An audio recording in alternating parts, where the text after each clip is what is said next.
आज सकाळी अतिशय दुःखद घटना घडलेली आहे। अतिशय अनाकलनीय अशा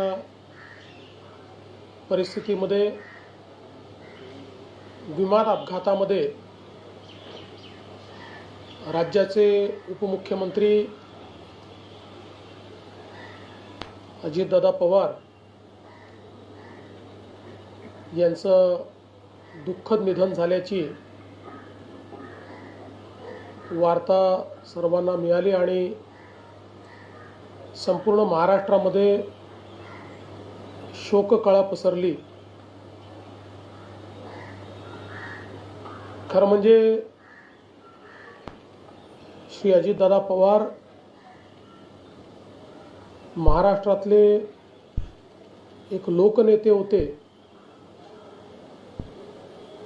आणि महाराष्ट्राच्या कानाकोपऱ्याची माहिती असलेला, महाराष्ट्राच्या प्रश्नांची जाण असलेला अशा प्रकारचा हा नेता होता की ज्यांच्याबद्दल जनसामान्यांमध्ये प्रचंड मोठी आस्था होती।